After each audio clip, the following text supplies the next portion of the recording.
Kayo po ba mga bossing ko ay isa sa mga maraming pangarap sa buhay at gusto nyo po na kagad ito ay inyo pong makamtan? Marami tayong pwedeng gawin bukod sa sipag at tiyaga, pananalig sa mahal na Panginoon. Kaya lang po minsan may mga pagkakataon na ang sipag-sipag naman po natin, lahat na ginawa po natin, parang naisip po ninyo na parang napapagod na kayo, parang hindi sulit yung pagod po ninyo, kaya dyan papasok ang mga pampaswerte. Masasabi ko lamang, ito po yung ating sile at ganoon din po yung ating pong piso, ay basta focus ka lamang. Alam niyo po ba, kahit yung anong bagay na pwede natin gamitin pampaswerte, basta kayo po ay lumakas lang yung kalooban ninyo at maging positibo lang kayo. Kasi yun lang ang pinaka-priority natin. Yung pong maging positibo po kayo sa buhay.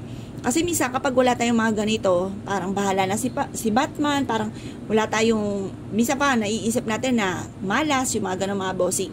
Kaya mas mainam, meron tayong mga ganito, dahil once na meron kang pampaswerte, nasa isipan nyo, suswertihin po kayo. Na yun naman po ang pinakamaganda dahil naiisip nyo na kayo po suswertihin natin, hindi na kayo mamalasin pa.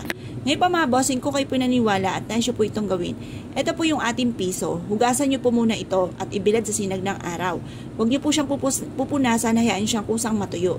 Tapos yung sili natin, kuha po kayo dyan sa may rep po ninyo or kung may tanim kayong sili, kahit green, pwede po yan.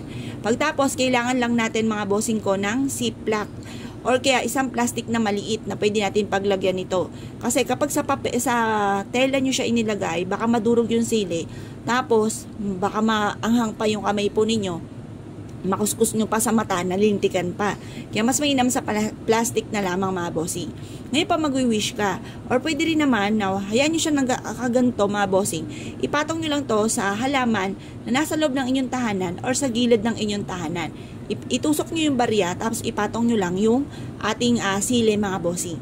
Ngayon pa mga bossing, harap ka sa may silangan. I-wish nyo po. Sa pamamagitan nito ay magtutuloy-tuloy ang pasok ng swerte at kailanman hindi na ako mamumblema sa pera. Lahat ng mga pangarap ko ay aking makakamtan. Sabihin nyo na lahat ang nais ninyo na walang gamit na sana, direct to the point ang pagwi-wish mga bossing. Ngayon pa mga bossing, kung kayo pinaniwala at nais nyo po itong gawin, huwag na po kayo magpatumpik-tumpik pa. Pag nagawa nyo po ito, i-mindset nyo na kayo po magiging matagumpay. At pagkatapos po niyan mga bossing ko, sasabayan lalo natin ng sipag at tiyaga, pananalig sa mahal na Panginoon, positive lamang, kasi kung ano po yung nasa isipan natin, makapangyarihan po yan po yung nagaganap. Kapag inisip nyo kayo ay malas nga po mga magaganap. Kaya ako laging mga sabi ko po sa kanila, ang isipin lagi natin ay swerte, or yan mga magaganda. Sabi nyo, magkakaroon ako ng maraming pera. Huwag nyo isipin na wala kayong pera. Pagka halimbawa kayo po ay walang pera, tayo po ay huwag makakalimot magdasal. Humingi po tayo na pagkalooban tayo ng malaking benta or kaya po paulit-ulitin nyo po kasi ako ganun din. Lahat na po na santo tinawag ko mga bossing at lagi ko sinasabi magkakaroon ako ng malaking benta. Nangyayari nga po yan mga bossing. Kaya minsan sa sobrang abala ko, minsan nakakalimot din po ako mga bossing ko na mag-wish or magdasal. Pero sa may silangan, hindi ko naman nakakalimutan. Pero minsan nakakalimot din po ako na mag-wish. Ngayon, pag po sumapit na ng hapon, ay kakaunti ang benta, naisip ko, ay nakalimutan ko magdasal. Kaya panalangin ko, ang lagi ko pong po sa inyo, payo, magdadasal po lagi kayo, mag-wish kayo ng mula sa inyo pong puso at magkakatotoo po yan. Tapos, subukan nyo po ng ganitong mga pamamaraan at syempre, sipag at tiyaga at lalo tayong kumapit sa mahal na Panginoon, lalo na kung marami kang mga pangarap sa buhay. At ganoon din po mga bossing, kung tiripik ang inyong mga pangarap, dapat tiripik din ang pagkayod.